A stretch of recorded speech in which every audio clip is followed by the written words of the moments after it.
Hello, everyone, and welcome to our second live panel discussion at the World Nuclear Survivors Forum. This panel discussion is called Towards the First Meeting of States Parties of the TPNW. My name is Karen Hallows. I'm International Coordinator at Peaceboat, and I will be the moderator for this session. We were expecting to have James BHAGWAN of the Pacific Council of Churches to be moderating this panel. He's been very active in the region, not only on this issue, but peace and security in general. Sadly, because of the bad weather in the area, he was unable to join with the internet connection. But we hope that he will continue to provide inputs to this topic, and it's my honor to take over to moderate this session today. So we are delighted to have some excellent speakers with us today. We have Alicia Sander-Zachary from the International Campaign for the Abolition of Nuclear Weapons. We have Karepek Kuyukov from the Atom Project Kazakhstan. Alan Owen from Labrats International UK. Kido Sueichi from Nihon Hidankyo. Karina Lester, ICANN Ambassador, and Desmond Naran-Dulatram from ReachMe, College of the Marshall Islands. So we'll be hearing from each of our speakers and also having a discussion. And I'd like to start by welcoming Alicia, who will be giving us a background, giving us pointers to bear in mind about the treaty on the prohibition of nuclear weapons, to have this in our thoughts as we're listening to the other speakers. So, Alicia, if I could hand over to you. Great. Well, thank you so much, Karen, and thanks to all of the participants for being here. It's really such an honor to be a part of this historic event and to provide some introductory remarks on Articles 6 and 7 of the TPNW, which we've already heard a bit about throughout the event, but I'll give a bit more background. So the Treaty on the Prohibition of Nuclear Weapons is groundbreaking as the first international nuclear weapons treaty to acknowledge the disproportionate impacts of nuclear weapons activities on indigenous peoples, and to require that states parties provide assistance to survivors of nuclear weapons use and testing, and begin to remediate nuclear weapon contaminated environments under Articles 6 and 7. Article 6 places the primary responsibility with affected states parties to provide assistance to affected individuals and take steps towards remediating affected environments. It does so following the precedent of the Mine Ban Treaty and the Convention on Cluster Munitions to respect state sovereignty and in acknowledgement that these countries may be best placed to determine how services should be given to their own populations. But crucially, Article 7 provides that other states parties to the treaty and other organizations and agencies can assist and cooperate with affected states on providing this assistance. So it's not just about, certainly not about adding burden to affected states, but establishing a mechanism and a framework of solidarity to mobilize resources and action to better address ongoing harm.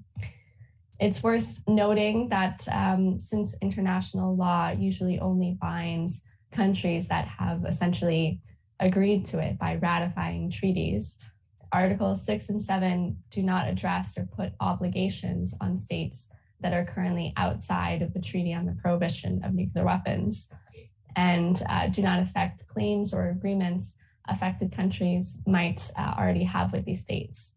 So these obligations are an area where work can be undertaken by parties that are within the treaty now and amongst themselves for affected populations in states parties without needing to wait for those outside to respond or take responsibility.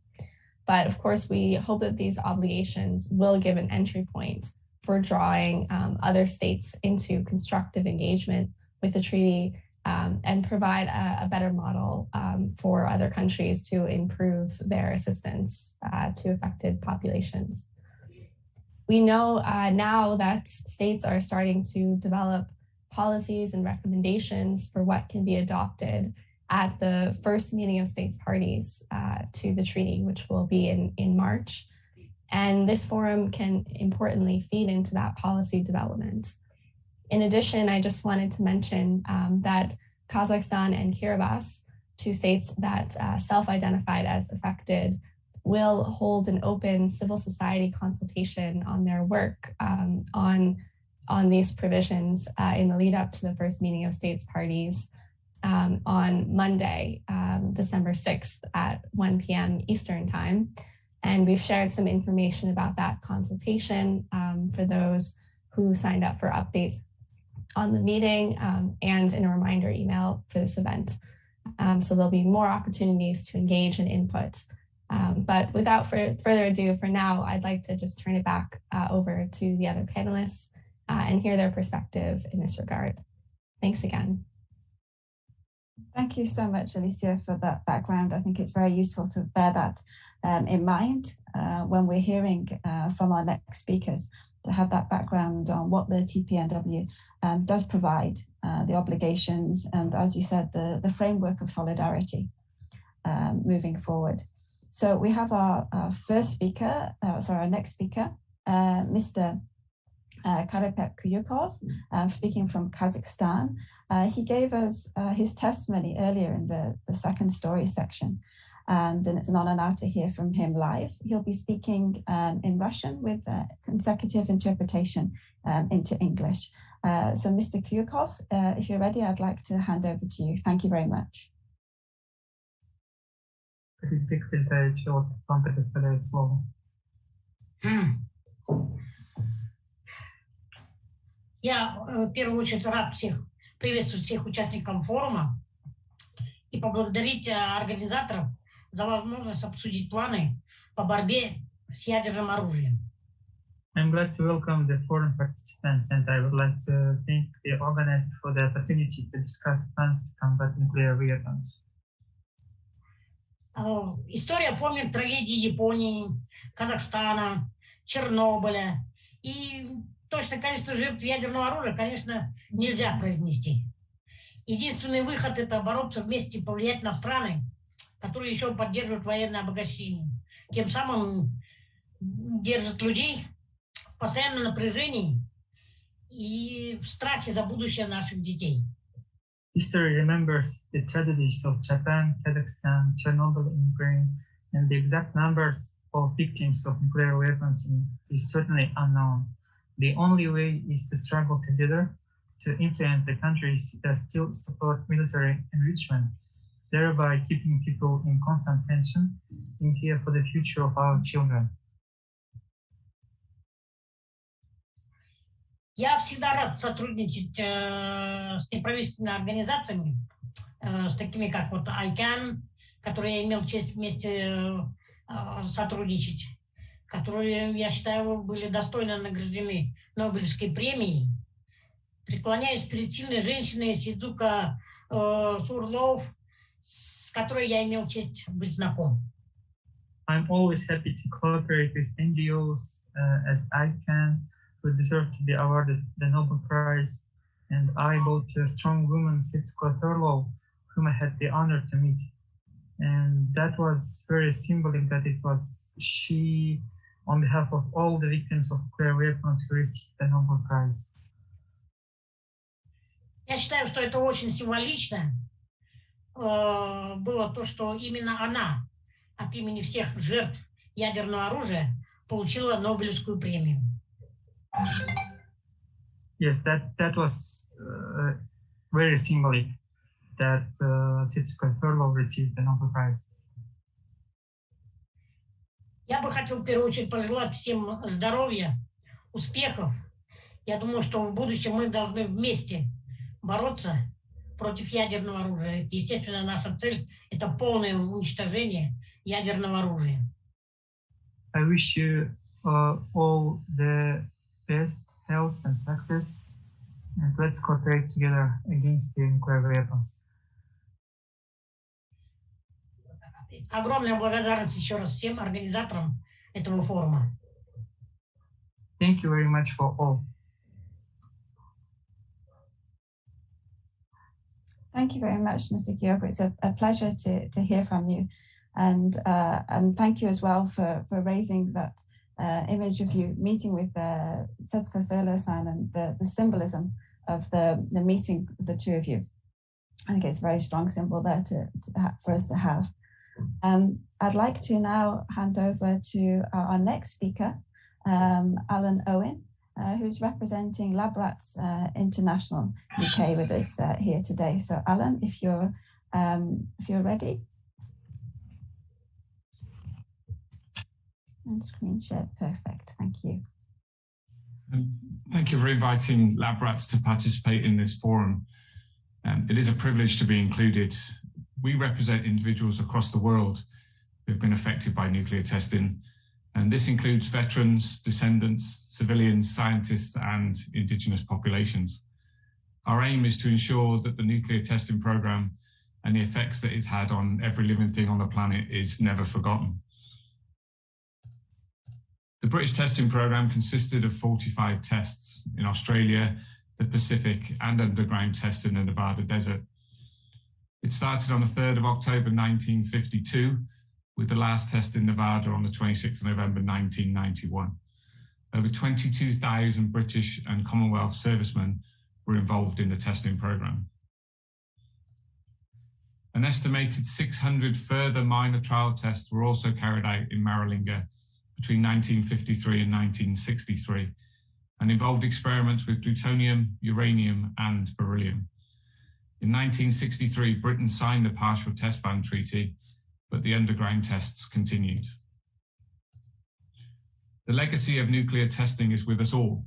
The Montebello Islands in Australia, where Britain performed the first test, Operation Hurricane, in 1952, still has a sign which states that the island is a radiation risk area, that elevated radiation levels exist, and that radiation effects on health are accumulative over a lifetime. You should not visit longer than 1 hour per day, and not to handle or remove objects as they may be radioactive. The damage to these islands is irreversible. The testing program was carried out for political reasons to become a nuclear superpower, but at what cost? The indigenous people of Australia and the Pacific Islands have had their sacred lands contaminated and their lives destroyed. We have thousands of testimonies from victims across the world which are shocking in nature. The Marshallese people called their deformed children jelly babies, as their bone structure was non-existent. Under Project 4.1, the Marshallese were displaced, experimented on, and then abandoned by the USA. This is not acceptable. 4,000 American personnel created Rooney Dome in the Marshall Islands, which is approximately 350 to 375 feet in diameter. It's 18 inches of concrete and contains 110,000 cubic yards of radioactive debris. It's known locally as the Tomb. Cracks are appearing on the dome due to decades of exposure to the elements. It is a ticking time bomb. Raising awareness of the tests and the damage caused by the testing programs across the world, and there have been over 2,000 tests worldwide, is extremely important. And the TPNW is desperately important for our community. Our recognition program continues with our Look Me in the Eye campaign in conjunction with the Daily Mirror's Medal for Heroes campaign. The UK government is the only nuclear superpower who has not formally recognised their nuclear veterans with a medal or any form of compensation. In 2020, a claim for a medal was rejected. We continue to fight for recognition in the UK, and Sir Keir Starmer has already met with us and supports our campaign. And 2 weeks ago in the Houses of Parliament, the UK Prime Minister has agreed to meet with representatives as part of this campaign. We are working closely with the nuclear communities across the world. One such project is a new study with Dr. Yoel Danieli of the International Centre for Multi-Generational Legacies of Trauma, which will study the impact of nuclear testing on the worldwide communities, and which will be announced very soon. Our education, recognition, and awareness programs are ensuring that our goals are met. We believe that through education of younger generations, the testing program and how it has changed the world can be communicated. In the United Kingdom, British nuclear testing is not taught in schools. Through our newly launched academy, we are attempting to right this wrong. Our testing program has been effectively airbrushed from history, and we must change this. Other countries have recognized their test veterans, including the USA with their RECA program. But even this program excludes people like the cleanup crews who built Rooney Dome on the Marshall Islands. The USA pays out to British participants of Operation Dominic on Christmas Island, and our representative Eric Barton has helped many families with their claims. This needs to be increased. The impact on our nuclear community and their families is enormous. Many families have been left fatherless, widows left with young children, and lives destroyed. Cancers, miscarriages, stillbirths, and deformed children. These conditions are still occurring in the fourth generation of descendants. We estimate that there are in excess of 1 million descendants of the participations of the tests worldwide. Doug Hearn was present on Christmas Island for the Grapple series of tests, and he said he feels abused, neglected, and forgotten by the government and a country that exposed them to unforeseen risks. We were used as guinea pigs, lab rats, every one of us, said Doug. Nuclear disarmament will bring an end to a legacy of testing which has provided so much suffering for so many people for no purpose. Our community is one which shares a common bond. They have been affected by the nuclear legacy. It is time to close the chapter on this legacy and start a new chapter without nuclear weapons and provide victim assistance and rid the world of nuclear weapons. We all know that the testing of these weapons was wrong. Our veterans did their duty. They were forced to watch as these weapons were detonated. The destinies and that of their families affected forever, as well as the indigenous populations. It is time for governments around the world to do their duty and sign the TPNW, come together as one, and rid the world of the deadliest of man's creations. It's morally the right thing to do. This is all we ask for. Thank you very much. Thank you very much, Alan, for laying out so clearly and precisely the impact of British nuclear testing on local populations and on veterans. And we look forward to hearing as well the results of the meeting with Boris Johnson going forward that you mentioned.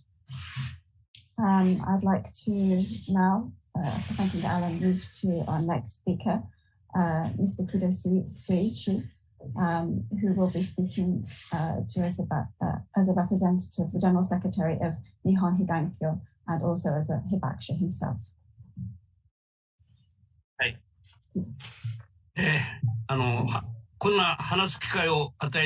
Well, thank you very much for giving me this opportunity to speak before you. I think that I would like to talk about what nuclear weapons are brought on us and what are the demands of the Hibakusha and what has been our movement and what kind of actions we ask the government, especially the Japanese government, to take. In August 1945, the US dropped nuclear bombs on Japan for the first time in human history. It was the beginning of the nuclear age in which the choice was either survival or extinction of human beings.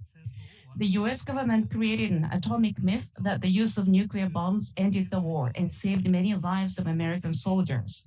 The Japanese government accepted the Potsdam Declaration stating that it will not only destroy our nation, but also the entire human civilizations.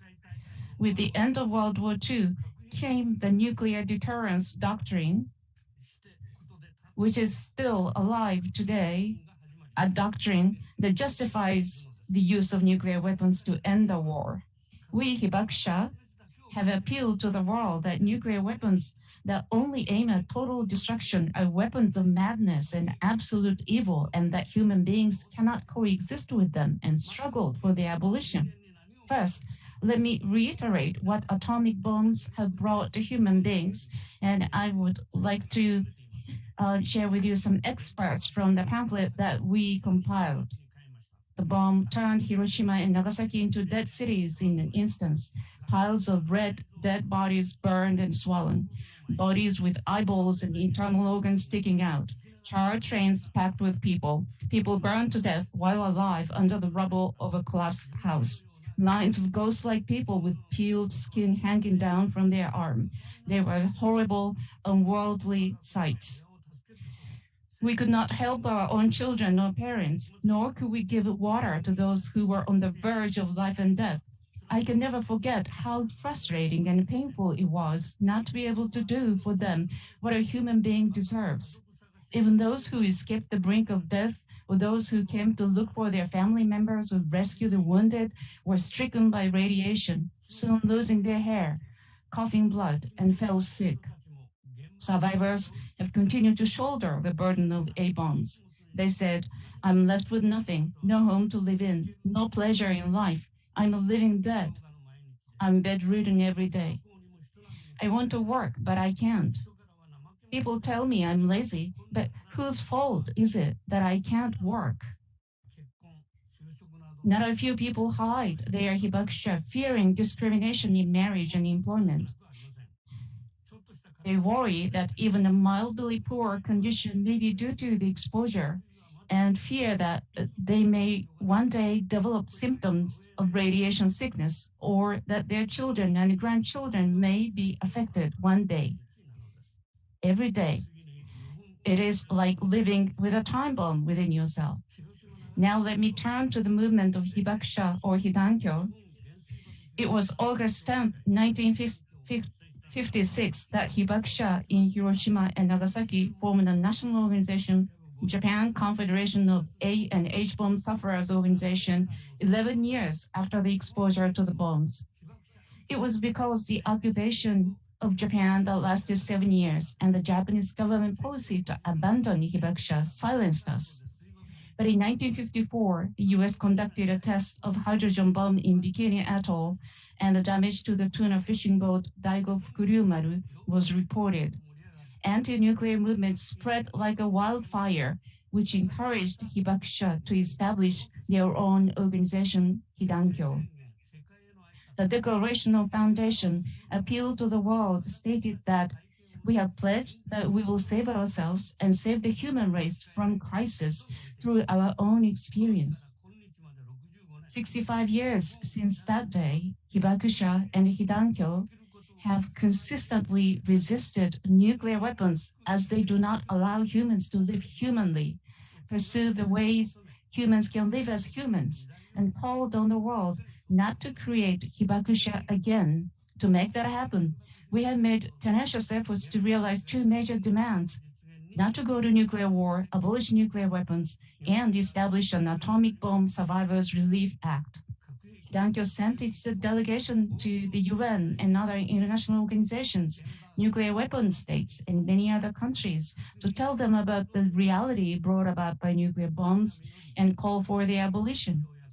Our efforts bore fruit, and the Treaty on the Prohibition of Nuclear Weapons entered into force. A treaty is a beacon of hope for the survival of human beings. We wholeheartedly welcome this. But I'm very sorry for and furious at the refusal of the Japanese government to sign and ratify the treaty, who turns its back on it while claiming that Japan was the only country in the world experiencing nuclear bombing in war. Finally, I wish to touch upon our responsibility and pledge.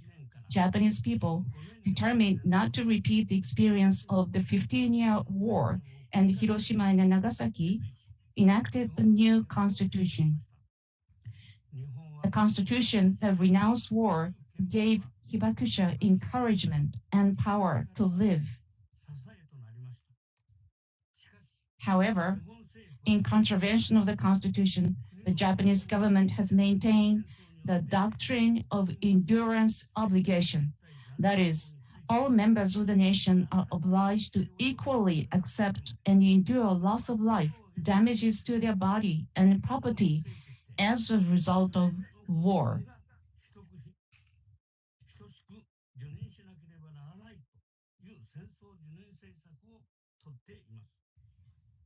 And this doctrine of endurance obligation lies at the heart of the refusal of the Atomic Bomb Survivors Relief Act and the ratification of TPNW.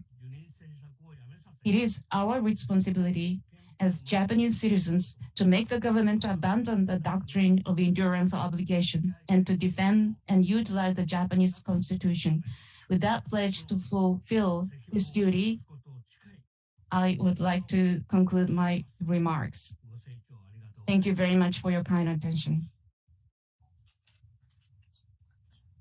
Thank you very much, Kido-san, for your intervention then, and for speaking not only about your own experiences, but the work of Hidankyo, and for highlighting that the Japanese government has not yet signed the TPNW and the work that needs to be done to ensure that that happens.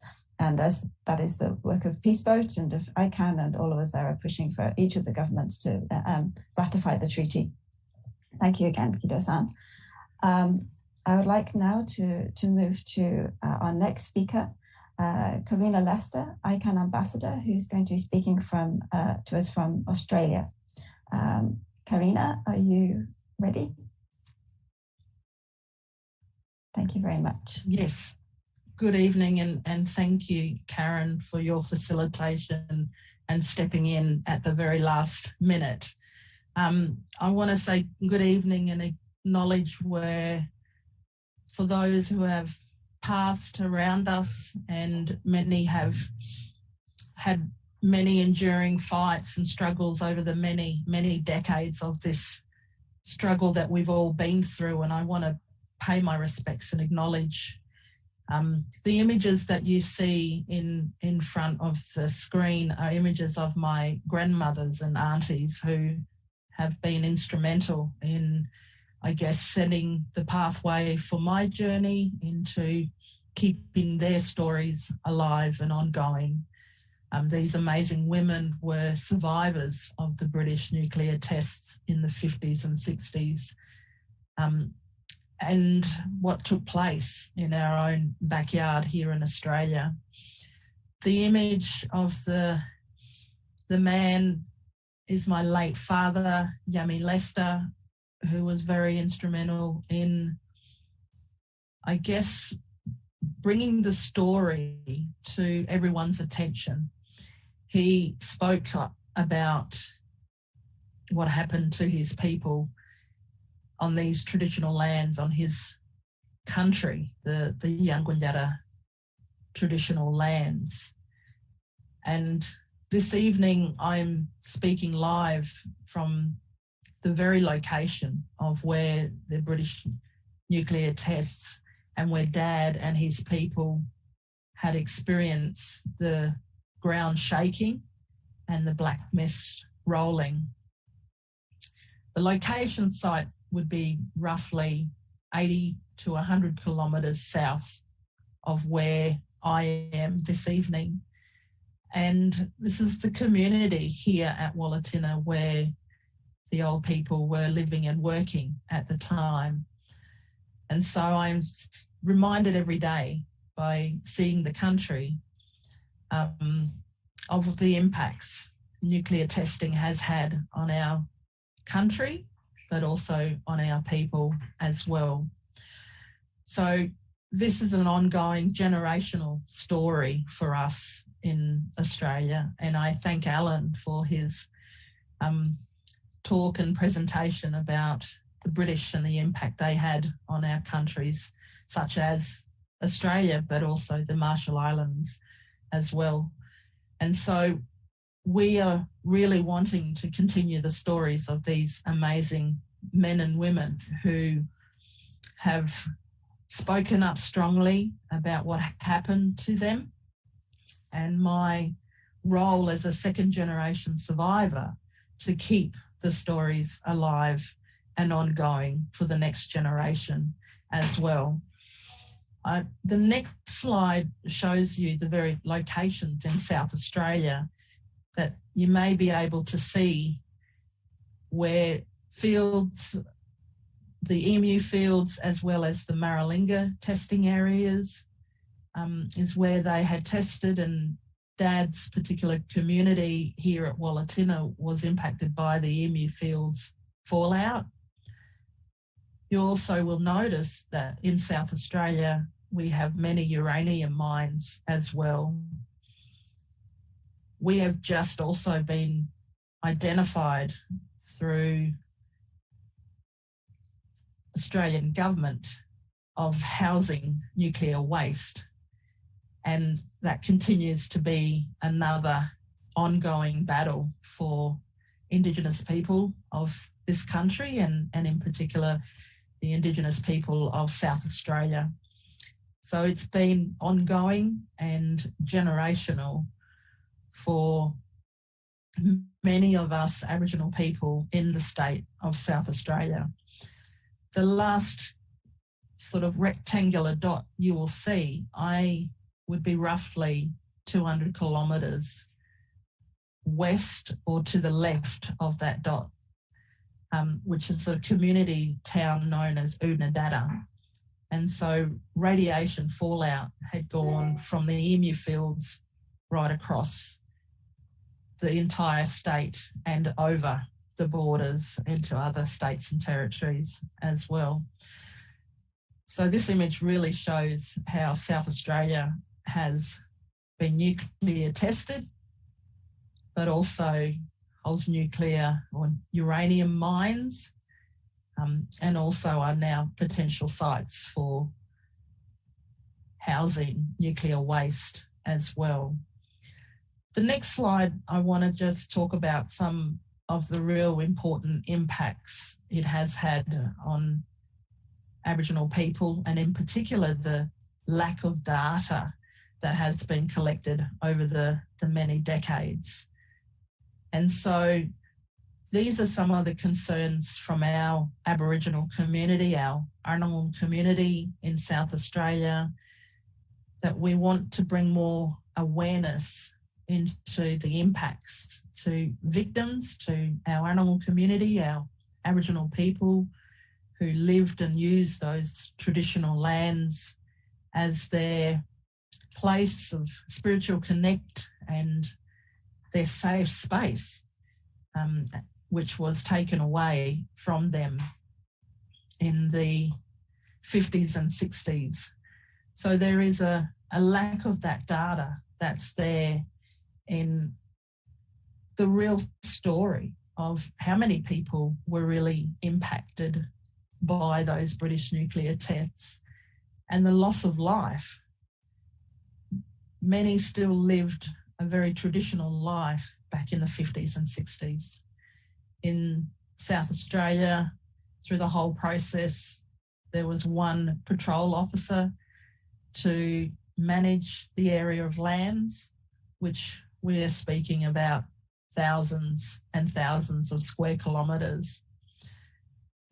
One very important point was communication also. The one serviceman patrol officer had very little skills in speaking our native language, our Yankunytjatjara and Bidyatjara language. And so most of the time and engaging with people was really engaging with non-Aboriginal people, and Arnamul were in the background, and Arnamul were never engaged and spoken to and given the opportunity to ask if it was okay to test on their traditional lands. So as we move forward from Australia, we are wanting better support for our Aboriginal communities, better data for our Aboriginal communities that have been impacted by the emu fields and the Maralinga fields. We want better services and better support for us who have been living in these traditional lands. We also ask for better data on the impact of the environment as well, and what our traditional lands have experienced and gone through. The test happened in the 50s and 60s, And that's a period of time where many, many tests were conducted on those traditional lands. We don't know the real story of the impact that has happened to our environment. And many of us today still hunt and gather on our traditional lands. We still use our traditional lands for our food, for our shelter, for our safe space. But little is known about the impact those British nuclear tests has had on our environment. So through the work of ICANN and the ongoing conversations and the push to get Australia to sign on the treaty, we would want to push to get better support and services and research on what impact it has had on our environment as well. One other thing that we often spoke about, and that was my late sister, Rose, who spoke very openly about the lack of education to the broader community about the British nuclear tests that happened in South Australia and in our country, Australia. And so going forward, a big part of our work and one of the outcomes would be to better educate our broader community, and that it needs to be in the Australian curriculum, the teaching and the learning of the impacts, what happened back then in the 50s and 60s, and the impact that it has had on the people who lived a traditional life, but not only our own Aboriginal people, but also the ex-servicemen and women.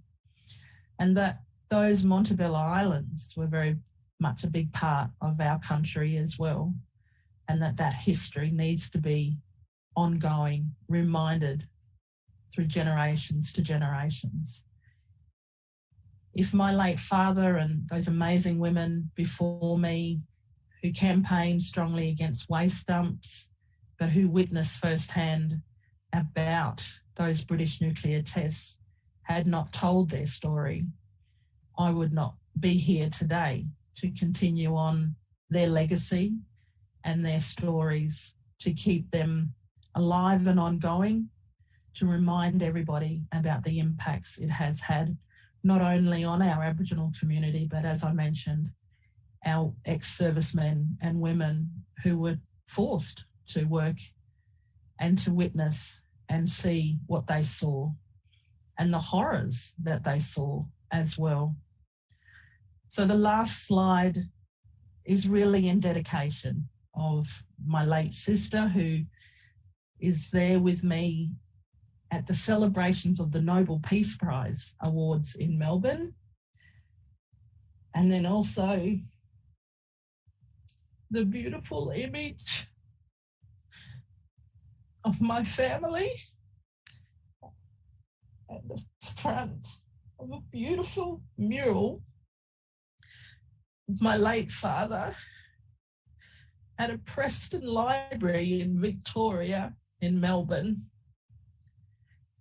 which is a brilliant way of communicating and keeping his story alive.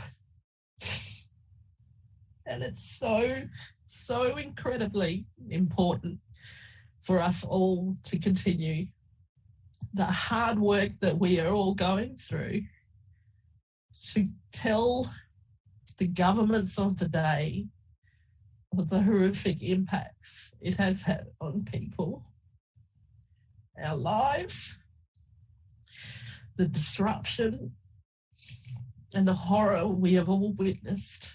And I thank you all for the amazing work that you are all doing in keeping the horrible story out for the wider community and people and governments of the day to know that we want a world free of nuclear weapons.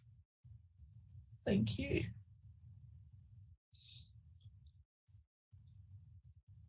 Thank you so much, Karina, for カリーナさん、あり sharing がとうございました。 your presentation, and thank you so much for プレ sharing ゼン that テーションありが beautiful とうございます。そして image 本当 of your に素晴ら family しい with the mural of ご your 家族 father, の写真、お父様 and の for 壁画を前にした keeping ご家族の the 写真、本 stories 当に素 alive. 晴らしい God ものでした。 say で、こう thank し you たス enough トー for リー that, を the さら the に great work that 今 you're 後 doing も and for sharing 次の世代に that with つ us なげてい today. I く know という for all of the 本当に survivors, 素晴らしいものでした。すべて I can の only この imagine the pain of sharing these 被害者の stories 方 again 々 and again. にもこれは And 響 I いた think と we 思い need ま to す。 take that でもち responsibility ろ and んこのようなストーリーというのは何度も何度も繰り返し共有しなくてはなりません。もちろんその一つ一つのストーリーは痛みを伴いますが、それを私たちと共有してくださってありがとうございます。そしてこうしたストーリーを持ってさらに核兵器廃絶のためにこれからも活動していきましょう。ありがとうございます。では次はマーシャル諸島からのデズモンド・トラムさんにお願いします。Representative of Reach Me and the College of the Marshall Islands. Thank you, Desmond.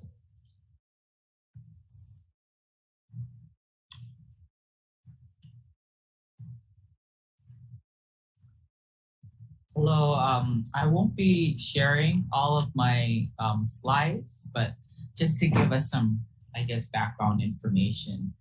Today marks a special day in the Marshallese calendar, 1857, we call it Gospel Day, in which America introduced Christianity to the Marshallese people. 89 years later, the irony of it is that the same Americans would use the language of Christianity to deceive Marshallese people into giving up their ancestral lands for the good of mankind, which many Marshallese believed had something to do with God.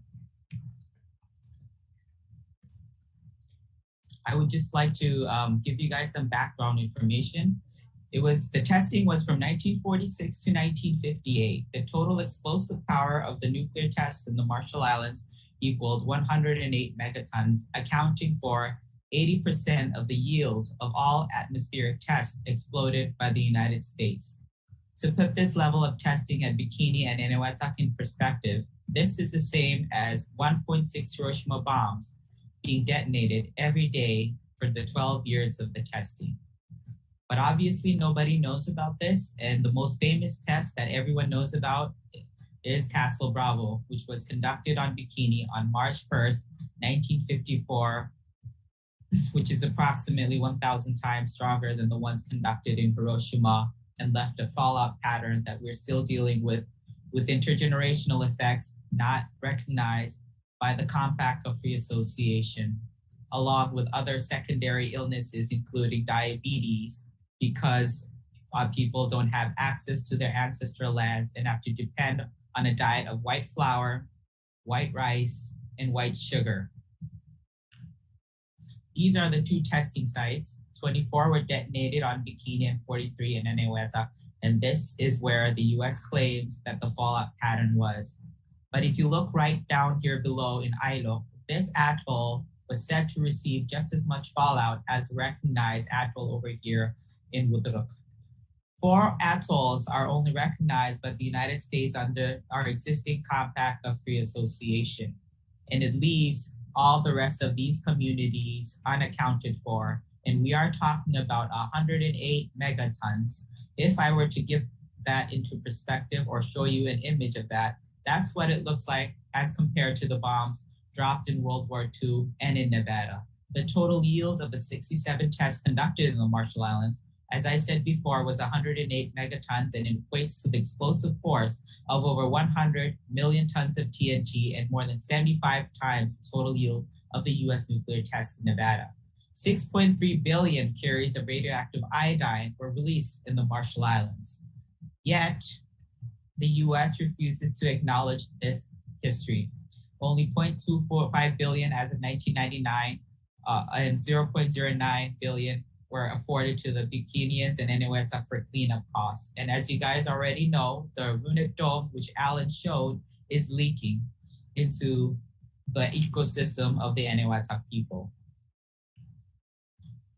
I just wanted to draw attention to this issue because this is not to say that Marshallese people were just sitting idly by and not petitioning the US government to stop the nuclear testings. In the 1950s, two petitions, 1954 and 1956, were defeated by trusteeship resolutions 1082 and 493, which at that time were the only time in which any UN organ ever explicitly authorized specific use of nuclear weapons. And our people have carried a burden which no other people should ever have to bear. Today, of course, you guys have already known that the US does not recognize the TPNW, but it recognized the Non-Nuclear Proliferation Treaty, which its 1995 outcome documentation clearly states its existing responsibility to the former UN trust territories, which included the Marshall Islands. I just wanted to also draw attention because in 1953, an original request was actually placed informally by my great-grandmother, Dorothy Target Kabua, and as a woman, a brown woman, nonetheless, she was ignored. I draw attention to this issue because this is an issue of what we would call environmental racism that stems from nuclear colonialism. This is an issue of equal dignity in which Marshallese people are fighting for their voices to be heard in a system that has denied them the legal agency to be recognized as legitimate human beings. The United Nations system has failed us before when we have petitioned before it to end the nuclear bombs. And its main purpose, according to its mandate, was to stop all world wars. They did not take the Cold War into consideration and the devastating horrors of nuclear weapons. I end by saying that I share this story because there are so many untold stories, including of Project 4.1, in which female and men of Rongelap atolls were subjected to embarrassing and extractive procedures of research in which they were forcibly injected with with water laced with radiation. And there was even a control group brought in that weren't at the fallout site of Bravo so that they could compare these different types of radiation on the population.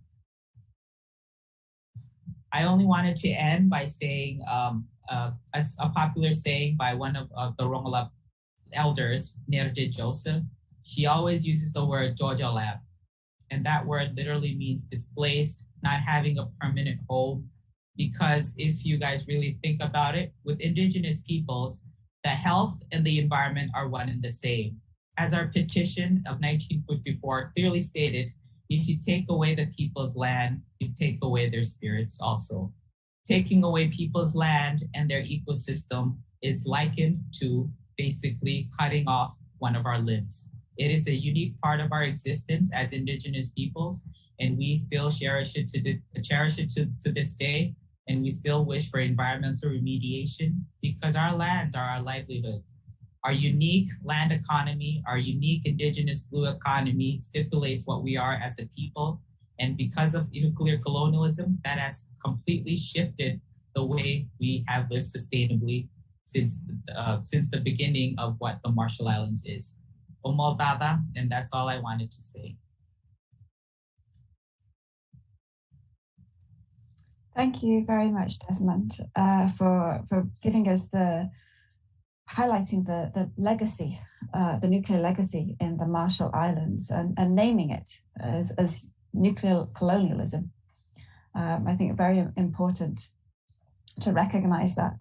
And as well for talking with us, we've touched about it with previous speakers as well, the environmental impact and how that is connected to the physical human impact as well, not necessarily separate issues.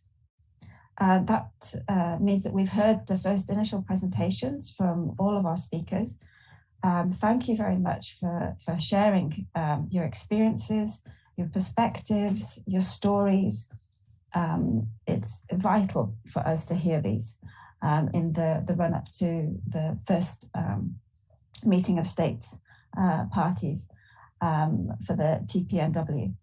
I'd like to open the floor to all of you if you have any questions for each other, if you have any comments on what you've heard from each other, and to ask you if you would like to share anything in particular that we should be demanding for to governments that society should be doing in the run-up to the first meeting of states parties. Do I have anybody who would like to speak?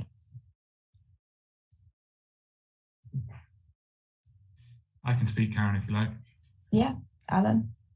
Thank you very much. I just want to say that this forum highlights the fact that, as was said, Karina was saying, it was the 50s and 60s, but you can see from her testimony today as how much it's still affecting people. We get this all the time. Well, it was back in the 50s and 60s. It was a long time ago. I don't know much about it. Education and listening to these stories and listening to these people that are still affected by it, the psychological effects, the mental effects, the physical effects, the environmental effects, the legacy lives with us all.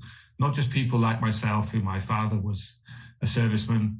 It's the Indigenous people, it's everybody in the world is affected by this testing.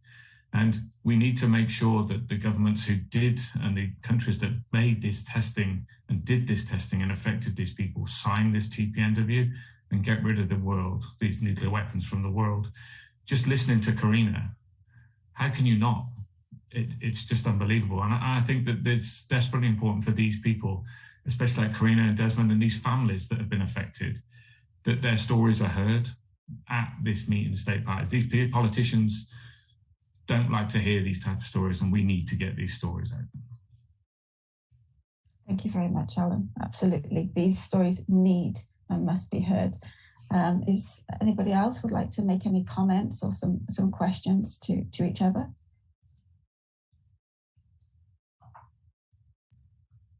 Karen, if I could, I think I've been able to sort of gather myself now and absolutely see that it is important, as Alan mentioned, to build these networks as well amongst ourselves. And in particular, uniting with Indigenous groups around the world, like Desmond in the Marshall Islands. I think it's critical that we, as Indigenous peoples around the world, unite, get our voices and stories out is very important to getting governments to understand and hear our testimonies and the pain and the suffering and what those articles of Article 6 in the treaty really looks at. It's the victim support and the damage to our environment and to our traditional lands and our spiritual lands, and that they might sit in a term for 3 years and days over. Here in South Australia, we have a state election coming around. Even next year, I think in 2022, we also have a federal election, and we are pressured constantly by this industry and by the waste that is produced. And it's an ongoing generational struggle. As I mentioned, this has been 4 generations of constant reminding of the impacts of this entire industry, whether it's mining on our traditional lands, whether it's testing on our traditional lands, whether it's dumping the waste that is produced on our traditional lands, that Indigenous peoples of this world are constantly impacted by this industry. And we speak up that it needs to stop, that we want this world to be free of these horrid nuclear waste and nuclear testings, and we need to bring the stability back into the globe, and it is the people, and that's the very journey of ICAN, then the reasons for ICAN becoming internationally known is by hearing our stories and keeping those stories alive, and to bring that world peace. And as we have all said today, and I'm sure in the last few days, we are wanting a world free of nuclear weapons, because we hear stories of Kido-san and other Habakaja. Those stories are really horrific. and stories of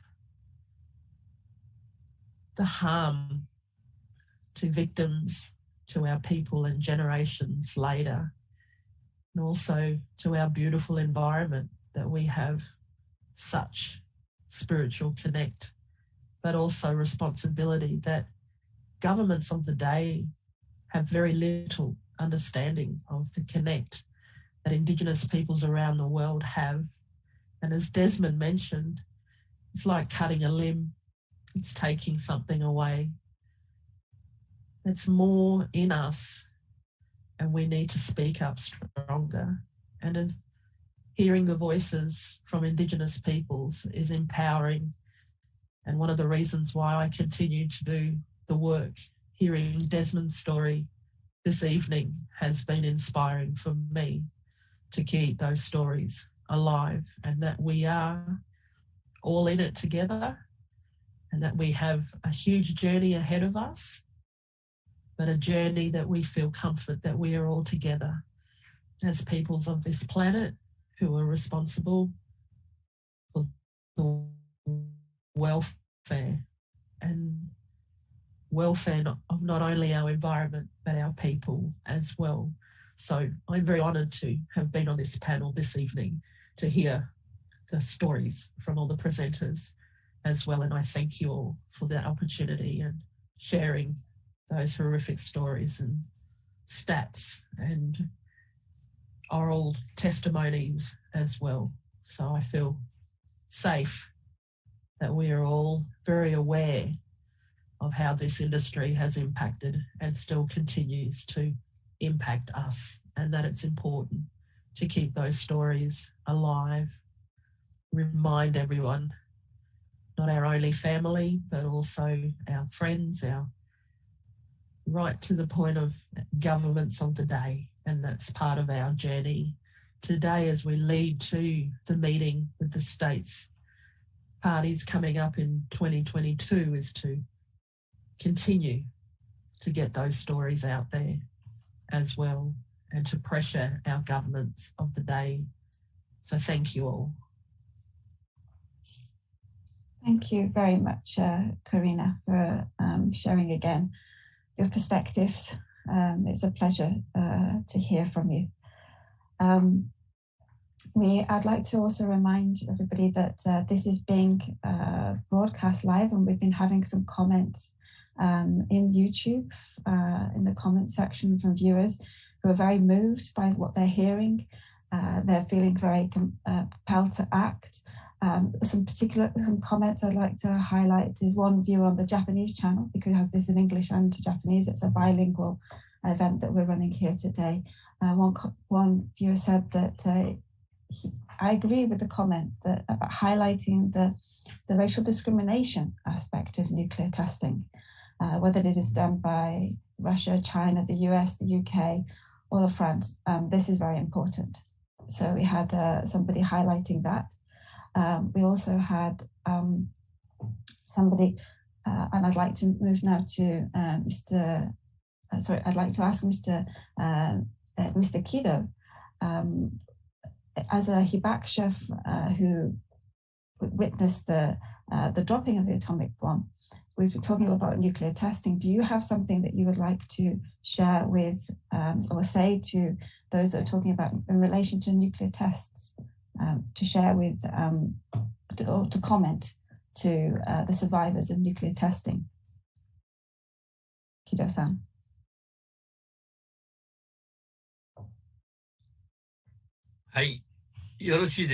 Okay, so may I? Thank you. So this morning, actually, I participated in the morning session, part 1. And I also listened to all these testimonies that you just shared. And I have 4 points from these. First of all people have the right to live in peace as humans. All the people have a right to live in peace as humans. This is something that we must confirm. But in reality, the nuclear testings were done, and the nuclear bombs were dropped. And those governments tried to hide the facts. They tried to, they would like to hide the facts and information. And so at this forum, we heard many testimonies that have disclosed the fact and the truth. And we have to monitor the truth. And we have the responsibility to make them disclose the facts and truth. That's important. Thirdly, environmental restoration and compensations for the damage. These are necessary. And through legislation, we can make them happen. And I said the beacon of hope. And actually, the TPNW is a beacon of hope through which we can hope for such things to happen.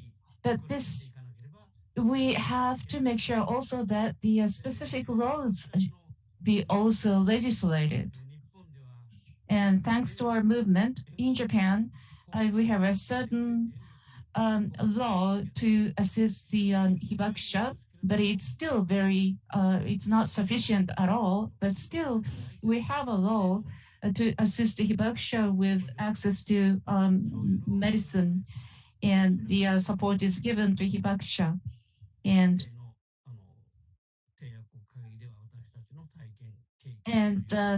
this is an experience of ours, which I hope will be useful in the meeting of state parties next year. Today, we learned once again that this tragedy is not just for ourselves in Hiroshima and Nagasaki, but it's common to all the people who were exposed to it by nuclear weapons. And we were once again reminded that the nuclear weapons are so inhuman, and we cannot coexist with them. Thank you. Thank you very much, Kido-san, for your comments there, and highlighting the provision that the Japanese government has now for hibakusha, and also highlighting again, as you said, the TPNW is a beacon of hope, a beacon of hope that we must cling to moving forward. As I said, we've been having some more comments from viewers who are watching very intently and listening to what everybody has been saying. I have a comment for Mr. Kuyukov. If I can ask for Russian interpretation for this, saying that it must have been very difficult what happened to you, cruel even. But I've been, this is a viewer saying, I have been moved by his strong will to keep living, and also by his determination to keep taking actions for a better future. If you have any comments on that, Mr. Kuyukov.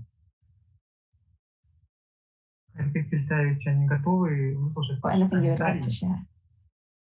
A viewer was saying how much he was moved by your testimony and your will to keep moving. And thank you for your strength.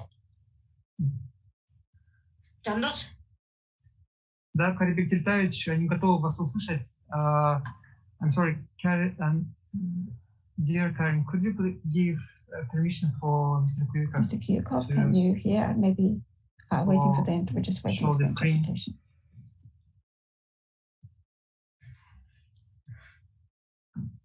Да, Карепек Тильтаевич, можете показывать. Okay. Thank you very much. And 5 minutes. Mr. Kuyukov, I believe you're on mute.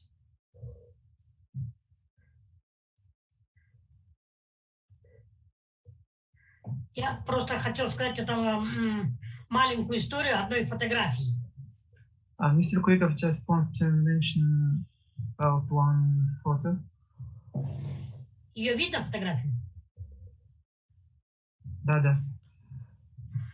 Вот эта фотография сделана в штат Невада у ворот американского полигона. This photo taken in 1994 in Nevada State, USA. Да, мы там устраивали митинг против ядерных испытаний. People were speaking out in Nevada against nuclear weapons. И полиция, она арестовывала участников нашего митинга. Mr. Kuyukov is also outside the nuclear test site, and in this photo, policemen are trying to arrest the protesters. И вот на этой фотографии видно, как два полицейских стоят и не знают, куда одеть мне пластиковые наручники. So in this photo, two policemen does know how to handcuff Mr. Kuyukov because he has no hands. Так как у меня нет рук, они людей, когда арестовывали, сажали в автобусы, участников этого митинга. И вот этот полицейский стоит в затрудненном положении, а второй улыбается и его как бы спрашивает, куда ты будешь одевать ему, на что ты будешь одевать ему наручники. So the policeman doesn't know how to handcuff Mr. Kuyukov and laughing that he has no hands. So that's kind of such a historic photo. Thank you. Вот такая маленькая история одной фотографии. This is a little history about one photo. Wow, Thank you very much. That's a very shocking photograph, and you explained what the photograph was about there. Thank you, Mr. Kuyukov, for sharing that. I think I would like to, thank you for sharing. I'd like to highlight as well the Atom Project petition that you are asking people to sign as well. So viewers, if you want to take immediate action, then you can sign also the petition that the Atom Project is running. Is there anybody who would like to say anything further in response to anything that you've heard, anything you haven't had a chance to say? We've had various themes that have been brought up through these presentations and the discussion. We've touched on a strong theme is the lack of information, of denial, of recognition, and the importance of education. Both formal education, talking about bringing into school curriculums, of informal education through forums like the one that we're having now. Is there anybody who'd like to say one final thing, or before we bring to the closing? Is it okay if I speak? I just wanted to, highlight the issue, like of what Karina already said, with a lot of these indigenous communities, particularly that are under, I guess they're colonized by all these powers. One of the things that we see in common with them is censorship. These omissions from their stories, they piecemeological silencing, what gets to be told, what gets to be viewed, and what gets to be taken as truth versus fiction. But these are real life stories of real life people that live through these experiences. And I would just like to end by just showing this one photo, and I'm just gonna share it on my screen because this is a story that needs to be told. And if this is the only platform I get to have, I just wanted to point this picture to a nuclear survivor. Her name is Nerje Joseph. She's not a little girl anymore. But when the fallout happened, she thought that what was falling from the sky from Bravo was snow. She literally thought it was powder detergent. So she wiped it in her hair and thought that she would take some of it to her parents, not knowing that her hair would fall off. These traumas are very real. And one of the things she also told me when she was a little girl that she witnessed was the unfair or the extractive research processes of people being thrown in the lagoon with a Geiger counter going beep, beep, beep. And then whenever that thing goes beep, beep, beep, they were told to strip in front of their sons, daughters, and that humiliation. And culturally, that is so unacceptable to any conservative Marshallese. to be stripped naked just so that these Americans can experiment, they can test what's going on or see what's going on, because this kind of information or nuclear testing hasn't, reached their level of understanding. So for them to be treated like this, all she wanted me to say was, she just wished she had a camera or some kind of recording device so she can capture the inhumane treatment that her people went through when they were subjected to this kind of treatment, where they were thrown in the lagoon and forced naked in front of all their, of all their extended family. And that's one of the things that I wanted to show. And that's just a picture of her when she was a little girl, just to remind you guys of some of the stories that are left out in these kinds of conversations that make us, more human. We've been always on a journey to humanize ourselves because of the way we've been treated. And I just wanted to draw attention also to the structural violence that also prevents, declassified information to come into light. And most of these studies haven't even been translated into Marshallese to the indigenous populations. We don't even have a word for nuclear. How do we start? So these are some of the stuff that we need to talk about and some of the stuff that we need to draw light on, particularly for those people that have been, victims of this kind of violence. Thank you. Thank you very much, Desmond, for sharing that story and those powerful pictures. And I'm glad that you had the opportunity to share that lady's story here, because these stories are powerful, necessary, and need to be heard. Absolutely need to be heard. And as you said, there is a censorship and not spaces for these voices to be heard. We hope that the TPNW will, as I said, it's a beacon of hope. It's an opportunity for more voices to be heard, for the voices of survivors to be included in the first meeting of states parties. We've covered so many topics during this session. It has been powerful. It has been inspiring. And I would like to thank every one of our speakers here. We'll be doing a short summary in the closing that we'll be moving to in just a moment. But thank you very much for not only being with us here today, but for the work that you do every day, fighting for a world free of nuclear weapons. And I would like to say a big thank you to all of our panelists for contributing to the World Nuclear Survivors Forum. And I'd like to close this session now, the panel discussion, and hand over to Alicia, who will be facilitating the closing of this forum. Thank you to all, and thank you for watching. Thank you, Karen, and thank you everyone who has spoken and shared their stories over the past few days. It has been incredibly powerful and a moving event that really underscores the urgency for action to address harms that survivors are facing and to abolish nuclear weapons. We'll now hear from the moderators of each of the previous sessions to summarize these rich discussions before hearing a poem and some final closing remarks. So first, I'll turn it over to Dimity Hawkins to report back on the first part of the forum. Thank you so much, Alicia. And thank you. I'm so humbled to be a part of this incredible forum here tonight. In part one, I was the moderator for part one. We heard first from nuclear survivors whose lands were touched by broad nuclear projects.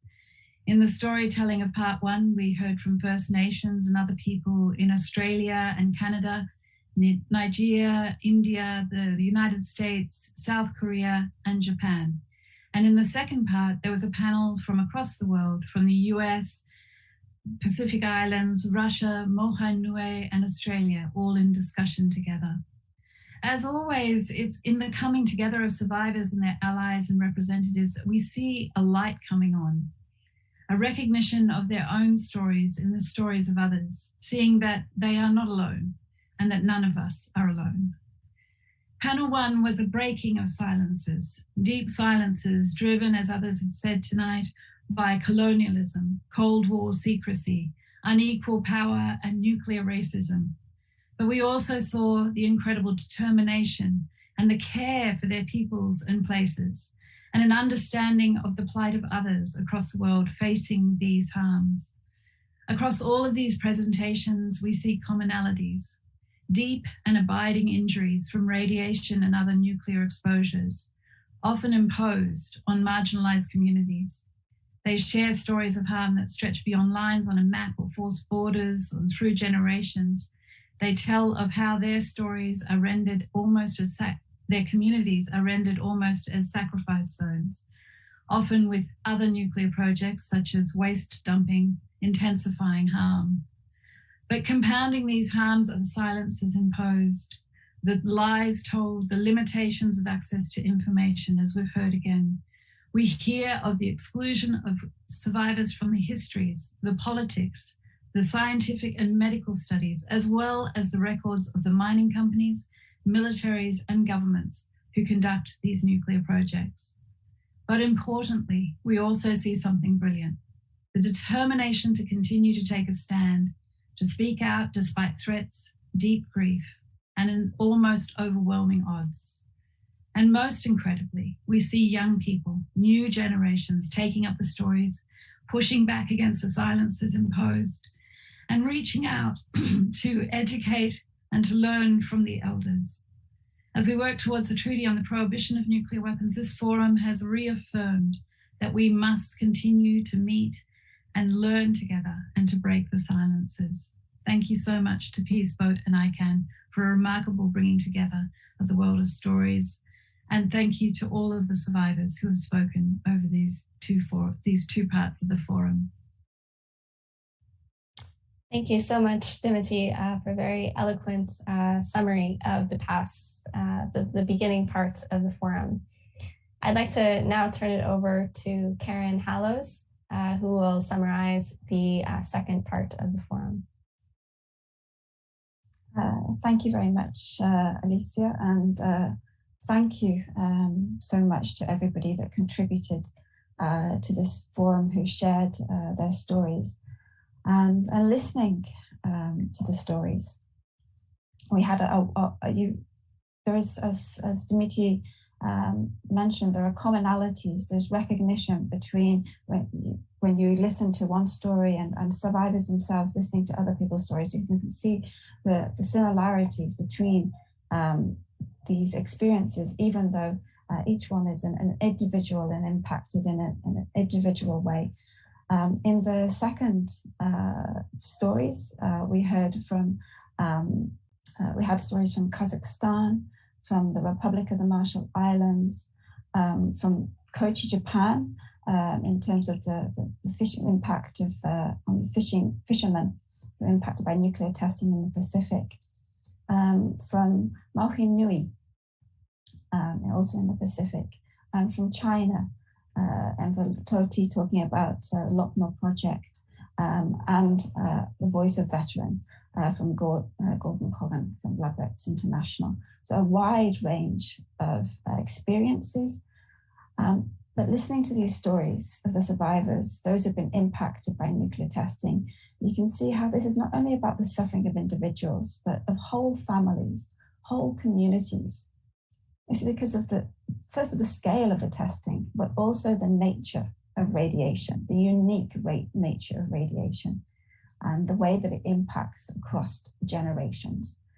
So survivors themselves are not only concerned with their own health and suffering from their own ill health, but impacted by the ill health or loss of other family members, friends, community members, and anxiety that their children or their grandchildren will continue to suffer. It was mentioned that these tests were taking place in the 50s and 60s, but the legacy has so continued. We have a common theme as well of secrecy, and we heard survivors say often, we didn't know, or no one told us, and that continues. And this struggle for survivors is as much one for information, to know what happened to them, and for that to be recognized.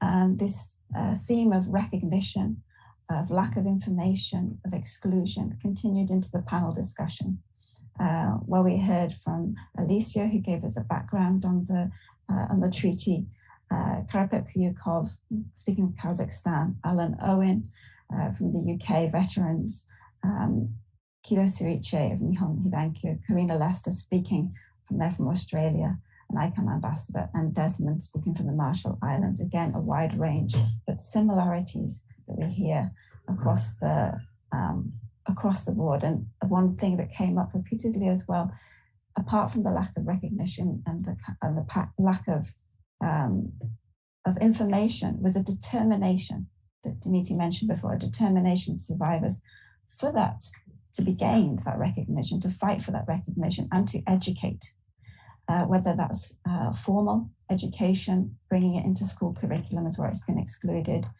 informal education, speaking out in forums like this, and that determination to share extremely painful memories, stories, personal, deeply personal experiences in order to educate the wider public who have been kept in the dark, to educate their communities, is something that really shone through this hearing from our speakers today. And finally, I would like to express deep appreciation for survivors for sharing their stories, their own experiences. I can only imagine how painful it is, but it's so necessary to make the world aware of the impact of nuclear weapons. And we're reminded again in the TPNW for the provision of support to survivors. And with the TPNW entering into force this year, we have finally international recognition of the need to support survivors and the provision for that. Thank you. And back to you, Alicia. Thank you, Karen. A very useful summary of a lot of the key themes that have come up. Now I'm glad that we will get to have the chance to hear a poem from Luisa Tulau of the Young Solwara Pacific Regional Movement, FemLink Pacific in Fiji. So I'll turn it over to hear that.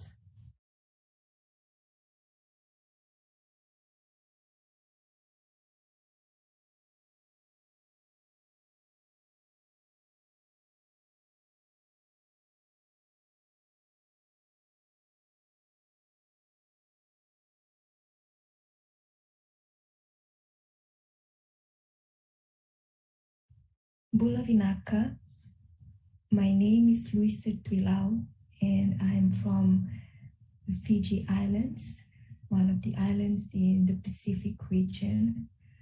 I am part of Young Solwara Pacific. The poem that I will share today is I Walk Bravo.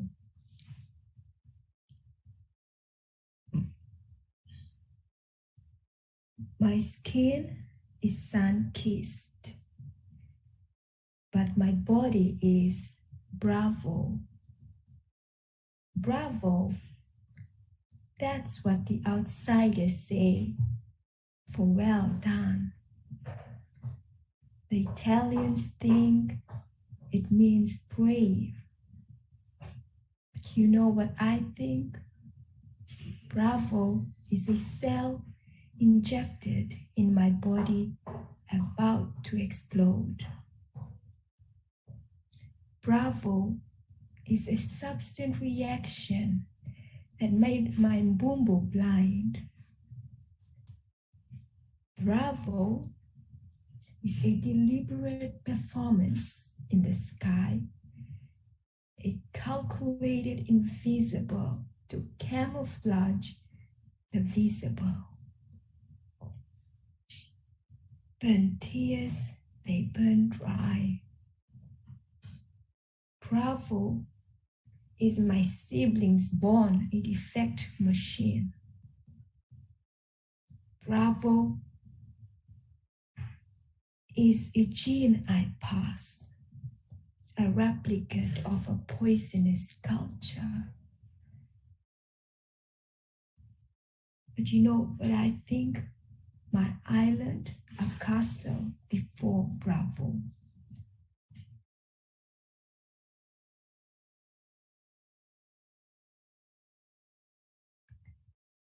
Great. And now, finally, I'll turn it over to Beatrice Finn, who will deliver some closing remarks and close out the forum.